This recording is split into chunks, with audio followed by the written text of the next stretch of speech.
in a quiet moment, I heard a voice. And as a workaholic, and you probably know this as well as I do, so many of your listeners do, we hear a voice here, right? This is constantly going in our brains. But this voice I recognized came from somewhere else, and it came from a deeper place. And it was a whisper, but audible. And this question, which was me, asked me, if this is the next 30 years of your life, is this enough?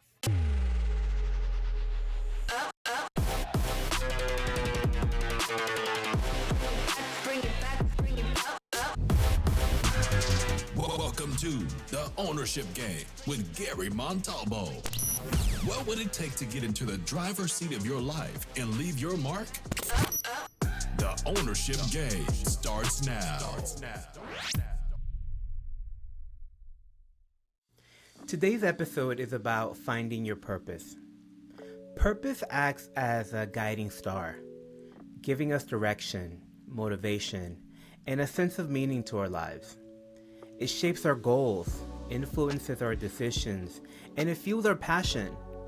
Purpose is that thing that keeps us pushing when things get hard, and often resulting in personal growth and learning resilience.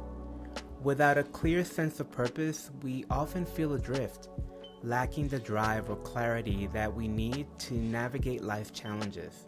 But finding a purpose, or more specifically owning our purpose, is easier said than done. Fear, doubt, societal expectations, and external pressures can often keep us from authentically choosing our purpose, from speaking them out loud, and more importantly, from doing something about them. To dive into this topic deeper, I invited author, speaker, and the founder of the Pajama Program, Genevieve Piturro. After finding her purpose nearly 20 years ago, she founded the Pajama Program, a nonprofit organization that promotes equitable access to healthy sleep by providing pajamas, storybooks, and sleep health education. Since launching the Pajama Program, they have distributed over 8 million pajamas to children in need. So along the way, she's become something of a subject matter expert when it comes to finding your purpose. I'm excited to have her share her expertise with us today. Okay, so I'm so glad we got into that story. I think it's important to give the background a lot because, sometimes one of the things that happens is that we see these people that have accomplished amazing things like yourself, but we're seeing the after result, right? We're seeing the part where you've accomplished this great feat, and it's like, no, there was some stuff in the background too that it took for that to happen. So I'm so glad that you shared that with us. So, you started this nonprofit. You've done amazing things in the last 24 years. And now you're really focusing, one of the things you focus on is helping other people find their purpose and having them tap into their purpose. So let's switch topics and focus on that a bit. We know that one of the things that people deal with, we established, is the fear of speaking it out loud, the fear of owning it. What's your advice for people who are starting to, well, I guess before we go there, does connecting to purpose look like quitting your job and going off, and doing this wild dream? Like, I think we should kind of spend some time exploring that, because I think finding your purpose can look so many different ways. And I don't want to leave with people with the experience that this is the only way. Like, for both of us, it looked like quitting our careers and going off in a whole different direction. But that's not what it has to look like for everyone, right? Right. As I mentioned, the slide, you don't even have to make money. If you're making good money and your heart is somewhere that where you've never told anyone, the things you want to do that excite you, that you might have had a taste of, you can't imagine how you would swap it. It doesn't have to mean you give up the money that you're making. The more money you can make, the bravo. And my advice is, as long as you find a way to bring that love, that purpose in, whether it is as a volunteer, whether it is as a side hustle, whether it is just immersing yourself in listening to opera, if you love opera and you've never made time, whatever your purpose is to share, to experience, needs to be given light. You need to embrace it. It's a gift. And when we have a gift, we have to share it, because you are improving other people's lives. We may or may not know that, but by sharing something we love and we're enthusiastic about, the feeling is contagious. And we all need to share the good things that we're doing, and we need to support each other. We need to be our cheerleaders. And I want to hear if my dentist says that, he loves ballroom dancing and now he's doing it, at Lincoln Center on Sundays. I think that's fabulous. I just spoke in Atlanta to a group, and there's a man there who's a financial planner, and now he decided his family recipe for toffee is something that he wants to put out in the market. And the whole place erupted in cheers, including me. How that made us so happy. It made everyone smile and laugh in support. It's freedom. No matter if you're making money or not, it's freedom to give it breath, to share it, and to just put that good energy out there. Yeah. And it's freedom for you and freedom for others. Because similar to what you just shared, in my experience, whenever you're in a room like that and you put something out like that, it doesn't just stay with you. That purpose that you share creates a context in the room. It gives other people permission in the room. It frees up the room. And it's an energy that just gets transferred, and it's very it's really is something that just vibrates and creates freedom for other people as well. You're right. The air changes. You are absolutely right, because it's stagnant if we're all just slogging along, making money, doing what's supposed to be doing what we've done for 20 years. How can I change it now? Just moving along. And the older we get, the more I think the air is stale when we're together. But it was peanut brittle that he said he was making, not toffee, sorry. But it lifted everybody. It was just like magic, like somebody put something in the air. Just like you said, it's a look. I'm still elated, just with the memory of the room and the energy. Yeah, and I think that something else to keep in mind too is that there is a price for not answering that call. I mean, you said it. There's a stagnation that happens, but I also think it's more dangerous than that. I think that it transfers to physical ailments and illness. And, when you suppress yourself in that way, when you're not really allowing your full authentic self, it really does do stuff in your body and causes stress and causes physical ailments. And, I always say it's like God will start with a whisper, but the knock will get louder, and eventually it's going to go, come on, and knock the door down. And sometimes the way that it knocks the door down, it's in, unexpected ways. You're right. And depression, resentment, it affects how you feel about the people in your life, which is sad. It interferes with your relationship with them, and they may not even know why, because again, you're not giving it any breathing space. Yeah. I mean, if we go back to your example and your sharing, I'm thinking of that time period when you were still working, holding this vision, trying to run around during your breaks and the stress that you must have been under, and you shared it, like things just started getting annoying all of a sudden. Everything was annoying me. Everything all of a sudden, everything was like, I never took, but that's what's happening, right? Like you're getting nagged in this other direction. And so great. Okay, so now I think some people are waking up and they're hopefully getting inspired to connect with their purpose. Let's go into what advice or process you would walk them through to do this, and yeah, and what advice would you give them to kind of get started? Hmm. Well, on my website, which is GenevievePiturro.com, there's an exercise. It's an exercise to help you find your purpose. Start there because that's what I do with my clients. I start there. And it's 90 minutes alone time, alone. And you Mm-hmm. can have a glass of wine, you can have a cup of tea, you can eat a whole pizza, you can have a cupcake, but it has to be with pen and paper, not with a laptop or any technical device. And just do the exercise for 90 minutes. It will, I think you will reveal some things if you're honest and you really take it seriously that you may not have put on paper. You may not have to look at or have looked at yet.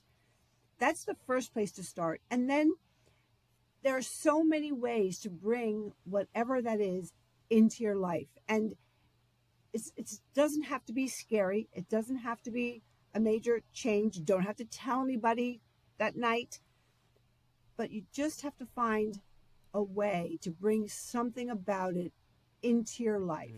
Start slow. Now, if you have that gene like I do, like you do, to jump, then you do what you have to do, and you start slowly. And I'm always here, and I always will offer a free hour consultation just to talk people off the ledge or onto the ledge. And just recognize that that's a gift and that you're meant to share it. Yeah, because it really could look like you volunteer now we're at animal shelter. Hmm. It doesn't have to look like you quit your whole job and go. I mean, more power to you if that's what you got.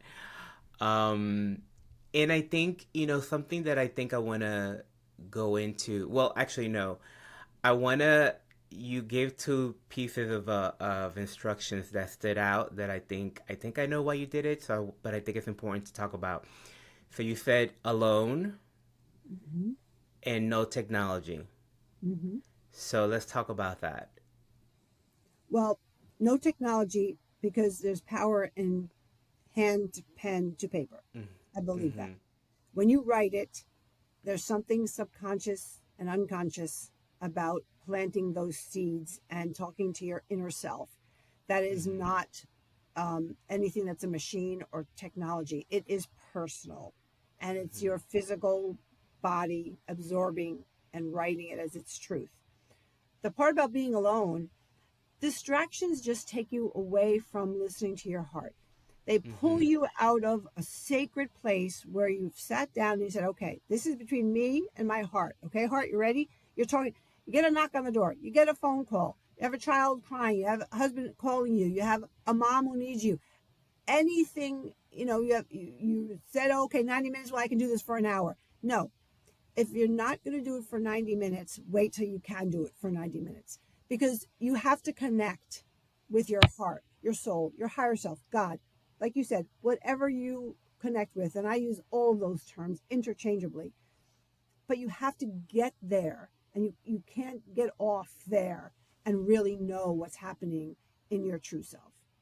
Yeah, and you can't underestimate just how distracted we are today. And I think that's one of the ways that the the ego, you know, the other thing to mention is the ego may not necessarily want you to tap into your purpose, right? Because Oh, when it you doesn't. tap Right. into it, it's scary. It's Yes. really scary. You Yes. gotta own it. You gotta go. Okay, I just said this thing. It came out of my mouth.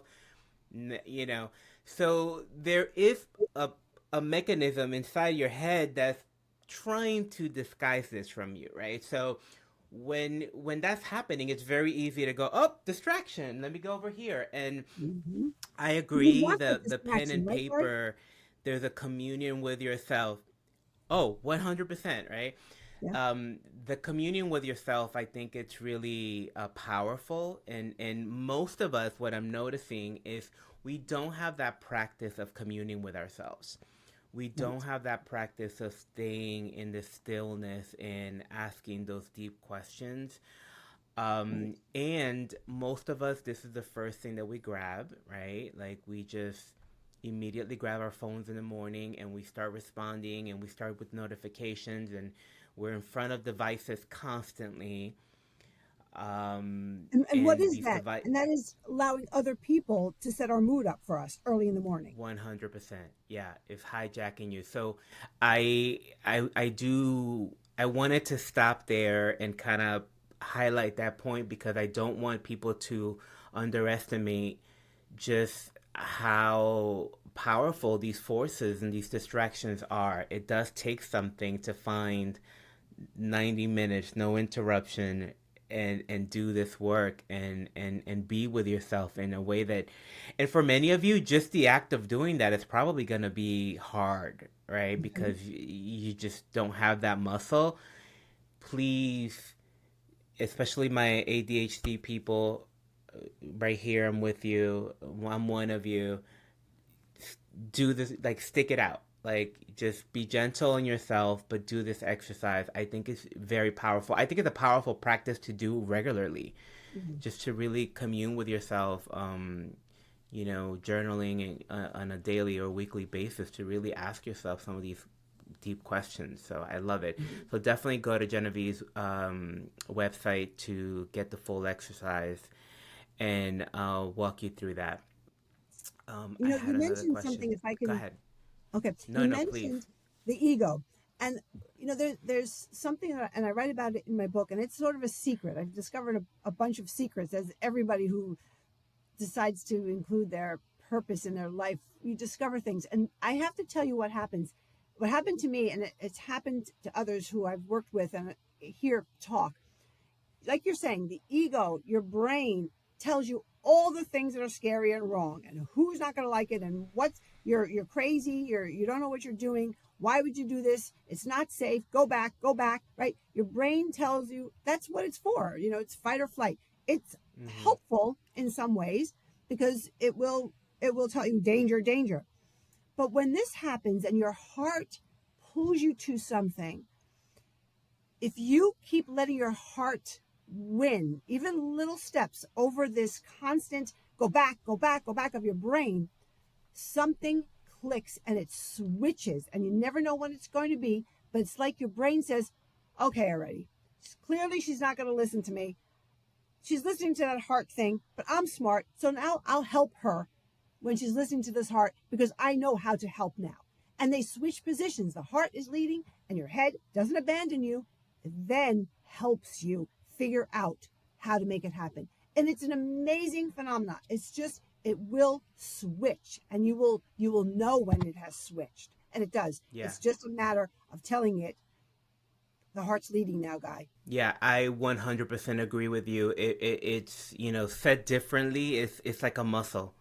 Mm-hmm. It's a Yes. practice, right? And when Yes. most of us are really practiced, which I think is why intuitively I wanted to spend some time talking in the distraction management, because mostly we are trained to be in the distractions and to be dancing with them all day long, right? Mm-hmm. So even that's why one of the things that I do with my clients now is like one of the first things that I put in is like morning practices, some sort of meditation, some sort of mindfulness practice, some sort of journaling, because we do need to build that muscle. We do need to have that time to do that work. And mostly how it occurs for us is like we are this way or we're not this way. And it really is not that. It really is we are practiced in certain habits, right? We have a Mm-hmm. set of habits, we have a set of practices, and when something new comes along, like this calling that you're getting, it just requires you to develop a new set of habits, a new set of practices. Mm-hmm. And yeah, at first it's going to be challenging, it's going to be weird, it's going to feel uncomfortable, but the more you do that, the stronger the muscle gets, right? Right. I A love it. lot of us have been programmed by those who came before us, our family and other people in business. Um, you know, find something that's safe, Find something that is a done deal. Nobody really in my life ever said, take a chance. Go. Mm-hmm. You can do it. Mm-hmm. Never. Nobody even said the word purpose. Now that's all I tell people, especially young people. And young people get it.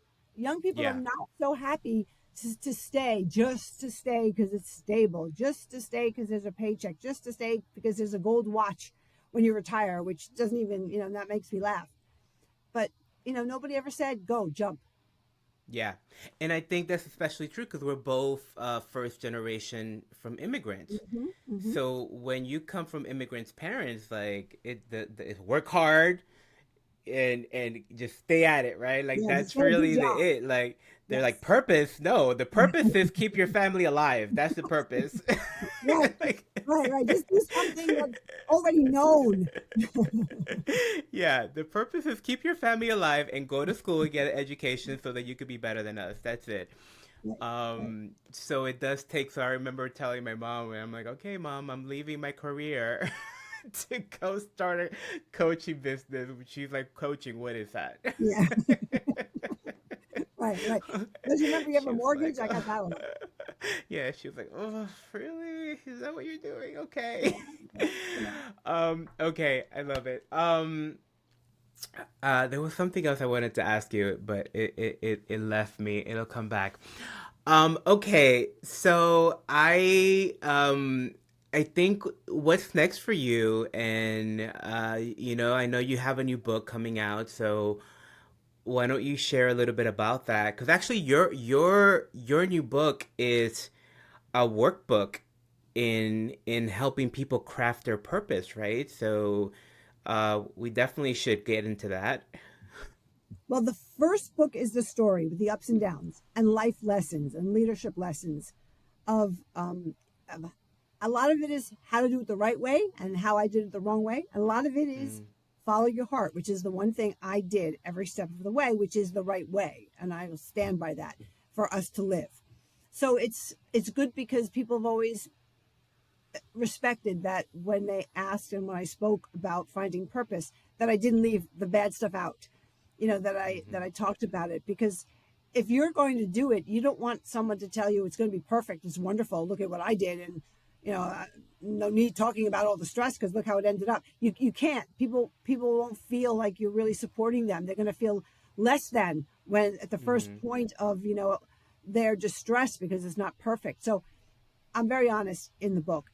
And then the second book is Purpose, Passion, and Moxie, because although I speak and coach and teach in every sector, because it's about leadership generally, people still ask about starting a nonprofit because I think COVID did a lot of things for us. And I think it made us Mm, more heartfelt human beings. It made us look inward at where we were taking our lives, and people are making changes and putting their purpose in the mix. And also it's difficult because of the technology that's come from the COVID era and the need for us to communicate that way, sort of overwhelming, but people want to be physically and heartfully connected too. So philanthropy and nonprofit work is everywhere now. So I did write this Purpose, Passion, and Moxie because that's what I say I had when I started it. And it's how to get your Moxie. And then, yes, it's a workbook on step by step how I would coach and will coach those who are intent on starting a nonprofit because they see a way to help and they see something that's wrong and they want to be part of the solution. so not knowing what to do is no longer an excuse. Genevieve is literally giving you a step-by-step guide, okay? Don't tell me you don't know how. I didn't either. And you know what? We could figure it out together. Yeah. And that's also something that I think really stops people, that where when they get these ideas or when they get this vision, they immediately go into, well, how, right? The preparation, you let me go get a degree, let me go back to school and get a degree now in that new thing, or let me get my life ready, and you go into this this path of trying to figure out all these answers that you don't really fully even understand the questions to until you Yeah. get on the road, right? Yeah. So Yeah. you can prepare, and I'm not saying be reckless by any means, but in my experience, most of the questions you don't even know until you actually get going and then have them come up. And out of your commitment to fulfill this vision, that's what fuels you Hmm. to figure it out, right? Yeah. That's what This is a fuels big you to word. keep going. This is a big word. I thought also, do I need an MBA? Should I be getting one? And I Mm-hmm. said, you know what, Jen, Mm-hmm. that's delaying. That's your Yeah. trick. You think you're telling yourself, I can't do this now because I need an MBA. I said, you know what, you have more moxie than anybody I know. I said that to myself. Mm-hmm. I said, Yeah. just rely on that. You have common sense. You have good people if you need, and of course you need people around you that are to support you and answer your questions. But you have moxie. We all have moxie. Gotta just Yeah. let it out. And Moxie's also a practice, right? Like you Hmm. can also build that muscle and Yeah. step into your boldness. Yes, it's bold. Um, It's a fancier word, grittier word. this is such a fun conversation, Genevieve. I'm so glad that you came by. Thank you so much for um, sharing your story. I really think it's inspiring, and I think it's such a not just because of the impact and the difference that you've been able to make through your organization and all the lives that you've impacted, but I just think it's courageous anytime someone answers the call. I never take that for granted. I'm never flippant about that. Like it takes moxie, courage, boldness to answer the call and to say, okay, I'm gonna do something about this little thing nudging at my Mhm. side. Yeah, And I'm and, just and really it's glad that answering you that answered the question. call. Yeah, if this is the Yeah. next 30 years of your life, is this enough? Mm-hmm. Yeah. I mean, that's a question right there, boy. Yeah, It, I mean that's the question that I always reflect on. yeah. If that question doesn't set everything straight, nothing will.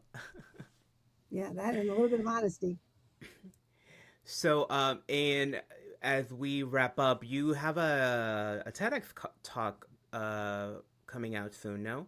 Yeah, the second one I do. Yes, it's supposed to be this month that'll be released. So yeah, so the first one I have on my website and it's out there, and this is the second one. So we'll see. You never know how it's going to look. When you do it, and you want to see it on the video.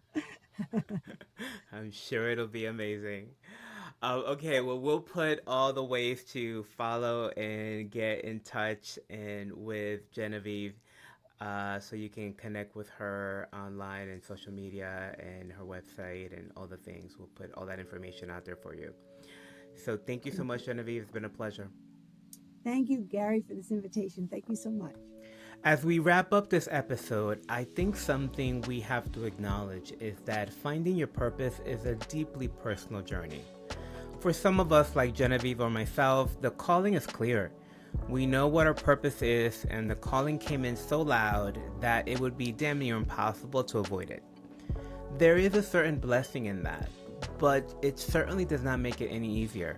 It takes incredible courage to voluntarily pivot and give up careers and lives that you have spent years and maybe decades building. For some of us, we have to work a little bit to find that purpose.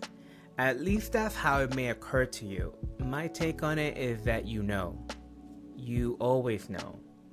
But we pretend, we avoid, we push it to the side because if we said it out loud, then we could no longer hide from it. So your ego plays tricks on you. It creates obstacles in the form of confusion and distractions, all with the purpose of keeping you out of the hot seat. But your heart knows. Your spirit knows. Your intuition knows. It's more of a matter of remembering and perhaps having the courage to admit it. Look, I'm not telling you to leap off some huge cliff. As I said before, it's your journey. But I am inviting you, and I strongly suggest that you take me up on this invitation. I'm inviting you to tune in, and that you start to listen to your whispers. Do Genevieve's exercise if you need a little extra help. How you choose to answer the call is completely up to you. But in my experience, it's the only way to truly live a fulfilled life. And ignoring it has deep consequences. So my prayer for you today is that you own your purpose and that you have the courage to pick up the pottery wheel or sign up to volunteer or maybe finish that degree. Or yes, have the courage to leave that career for something bigger that truly gives you purpose. If you found this episode inspiring, please share it with 2 or 3 people that you think would be inspired by it too. Your actions do a great deal to help me get the message out there and have more people living inside of their purpose. I'll see you next week. Thanks for listening to this episode of The Ownership Game with your host, Gary Montalvo. Make sure to like and comment on your favorite podcast platform, as well as subscribe so that you never miss an episode.